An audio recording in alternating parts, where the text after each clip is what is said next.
At one point in American trucking history, the cabover truck was everywhere. It was on every highway, every freight yard, every loading dock across the country. Then, almost like someone flipped a switch, it just disappeared. Within the span of about a decade, one of the most practical and widely used truck designs in American history went from dominating the roads to being almost completely phased out. So, what actually happened? And why did America turn its back on the cabover for good? Hi, my name is Jeremy, and this is Trucks United, the channel where we dig into the real stories behind the trucks, the rules, the roads, and everything in between. What even is a cabover? Before we go any further, let's make sure we are all on the same page here. Because if you are newer to trucking, you might be wondering what exactly a cabover truck is. A cabover truck, sometimes called a cabover engine, is a truck where the cab, meaning the part where the driver sits, is positioned directly above the engine. There is no long hood sticking out in front. The front of the truck is essentially a flat wall of steel and glass, and the driver is sitting right at the very front of the vehicle. The engine is tucked underneath the cab. Now compare that to the conventional trucks you see all over American highways today. Those long-nosed giants from Kenworth, Peterbilt, Freightliner, and Mack. On those trucks, the engine sits out in front of the cab in its own dedicated compartment. The driver sits behind the engine, not above it. That long nose is not just for looks. We will get to that in a moment. The key thing to understand right now is this.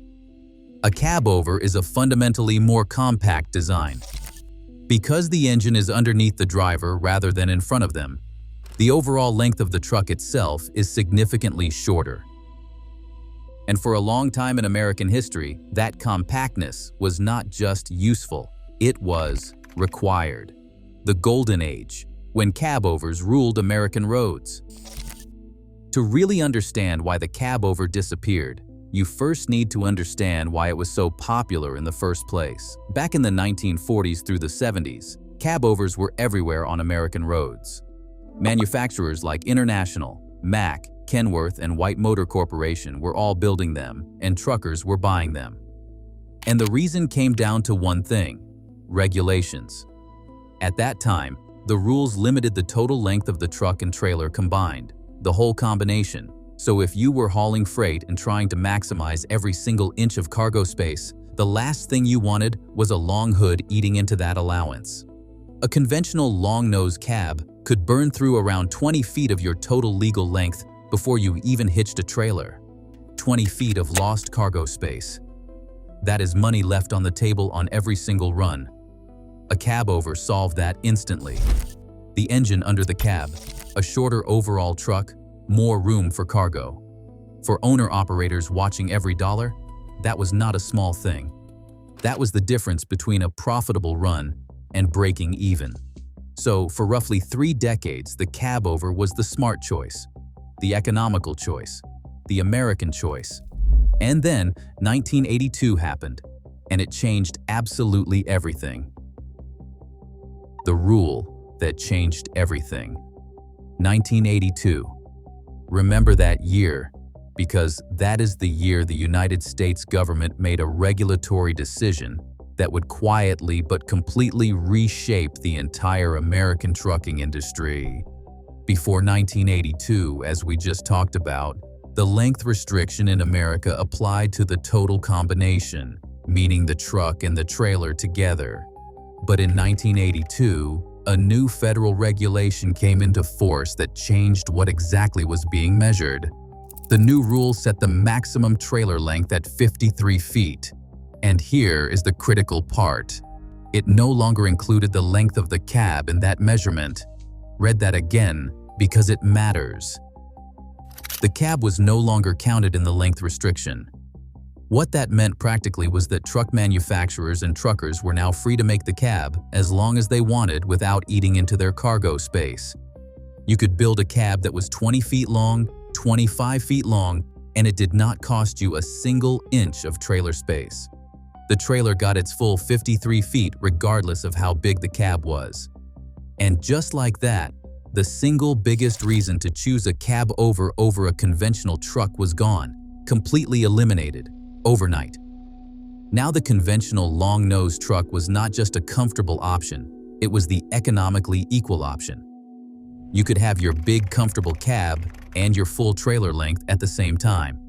You did not have to choose anymore. Naturally, truck manufacturers started paying much closer attention to what drivers actually wanted. And what American long-haul drivers wanted, if you asked them, was not a compact cabover, not even close. What they wanted was space, comfort, a home on wheels. And the conventional truck could now deliver exactly that without any sacrifice in cargo capacity. The cabover, practically speaking, never recovered from 1982. Why not just make the cabover bigger? Now here is a question that I think a lot of people do not stop to ask. And it is a good one. If the problem was that the cabover was too small and cramped compared to the conventional truck, why did manufacturers not just engineer a bigger, more comfortable cabover? Why did nobody try to solve the comfort problem rather than abandoning the design entirely? And the honest answer is that the cabover had some real fundamental disadvantages that no amount of clever engineering could fully solve. It was not just a size issue. There were deeper problems baked into the design itself. The first one is noise and vibration. On a conventional long-nosed truck, the engine is in front of you. You are separated from it.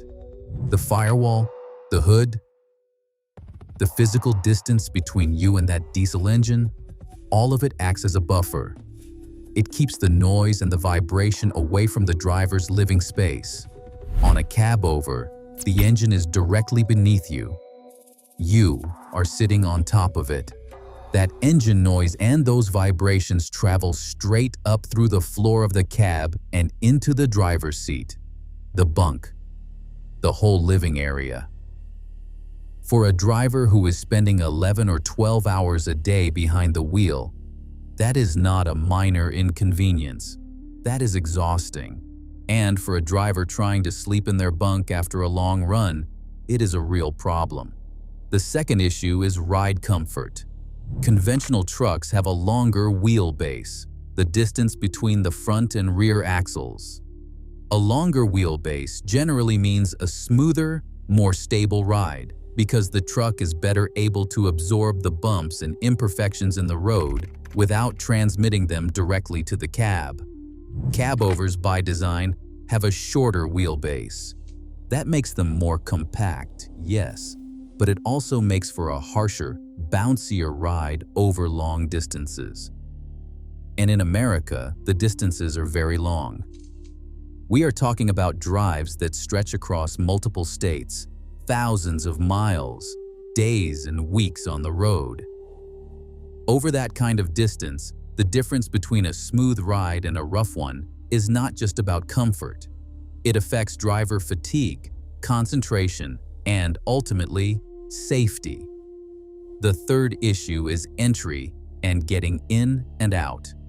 On a cabover truck, the cab sits very high off the ground because it is positioned over the engine.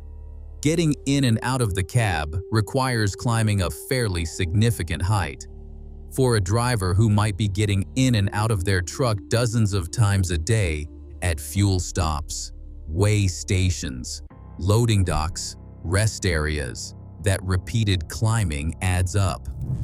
It is physically demanding, and over the course of a career, it puts real strain on a driver's knees, hips, and back. Conventional trucks have a lower entry point by comparison. It is not dramatically lower, but it is noticeable. And when you are getting in and out of a truck for the 15th time in a single day, you notice it. The fourth reason is engine access. On a conventional truck, when you need to service or repair the engine, you pop the hood. Simple. The engine is right there in front of you, accessible, easy to work on. On a cabover, to access the engine, you have to tilt the entire cab forward, which sounds fine in theory. But before you can tilt the cab, you have to clear everything out of it first. Any loose items inside the cab, and there are always loose items in a working truck cab, have to be secured or removed so they do not fall and shatter the windshield when the cab tilts. It is time-consuming. It is inconvenient. And out on the road, it can turn a simple fix into a real ordeal. Put all of those disadvantages together: noise, ride quality, entry height, engine access, and you start to understand why, once the regulatory reason to choose a cabover was removed, the design could not compete.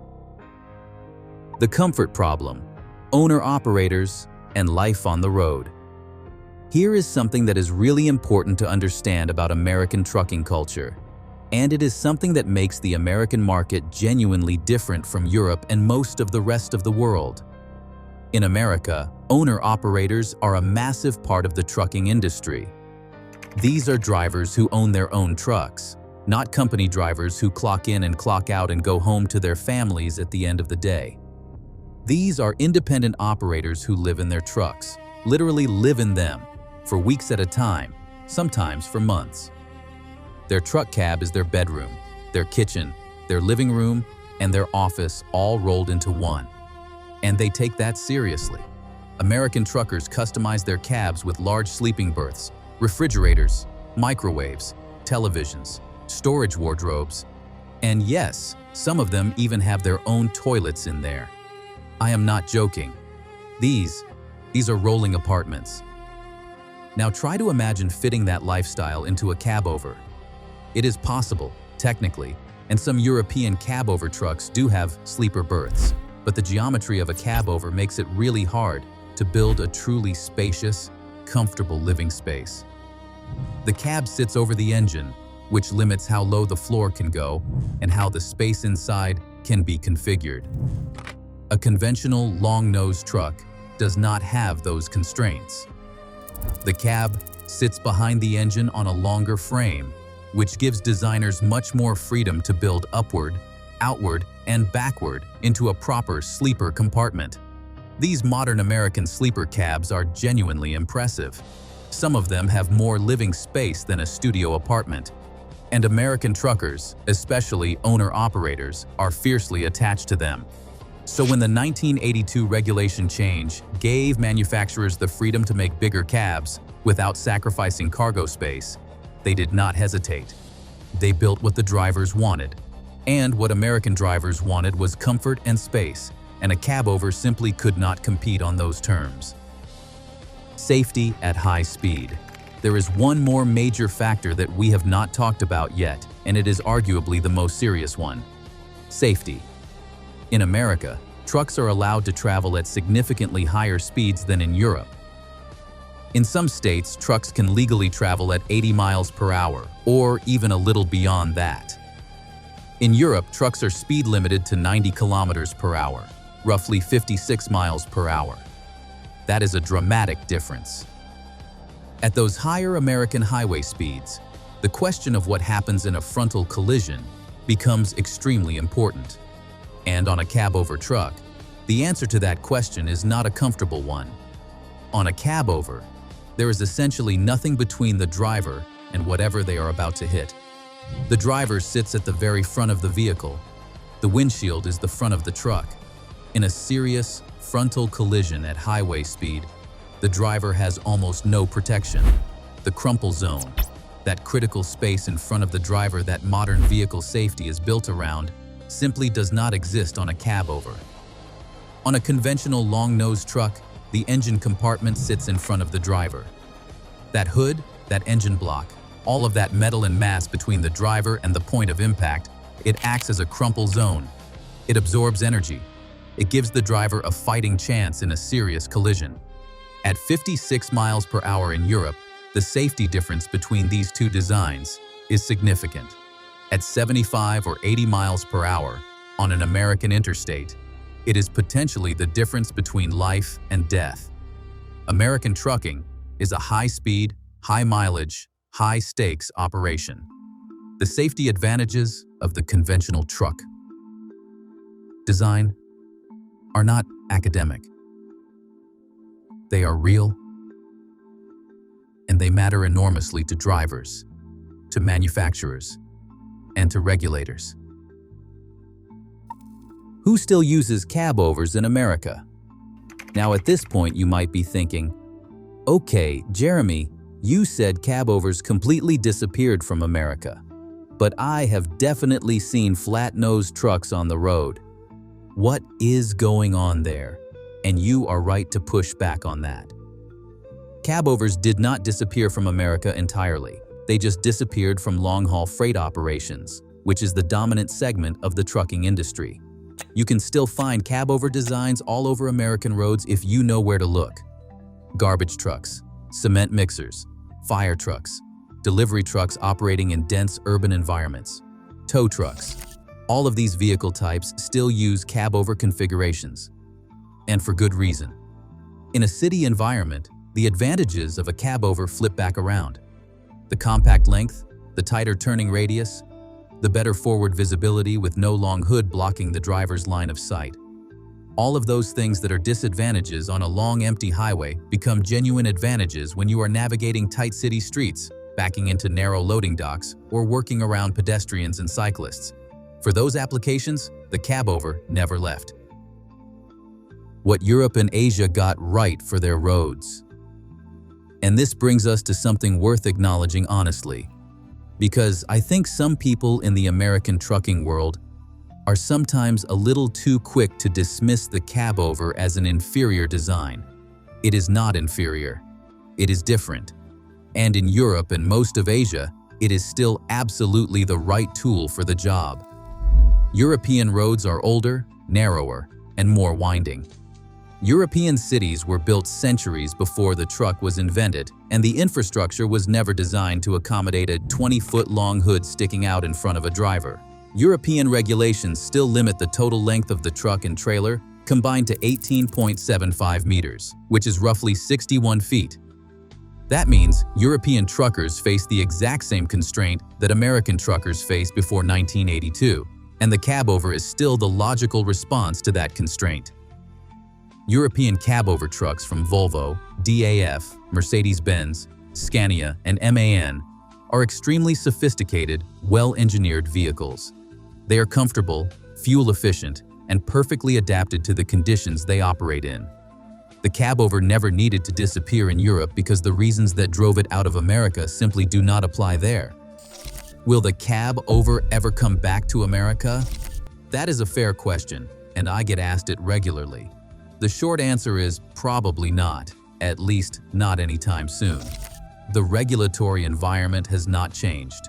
The length restrictions that made the cabover necessary no longer apply to the cab in America, and there is no serious movement to change that.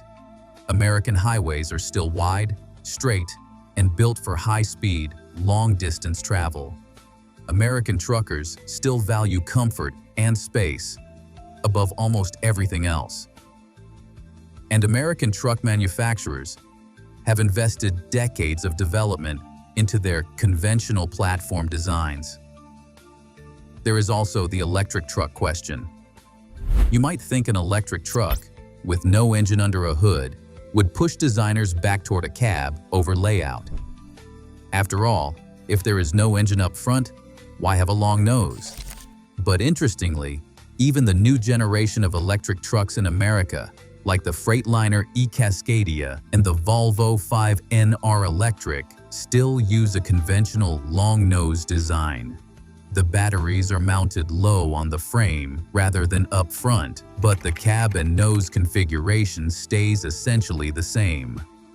Because the reasons American truckers prefer the conventional design were never just about engine placement.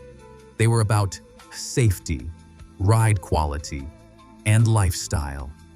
And those reasons do not go away just because the powertrain changes. So there you have it. This is the real story of why America stopped building cabover trucks. It was not one single moment, and it was not one single reason. It was a 1982 regulation change that removed the cab from total length calculations.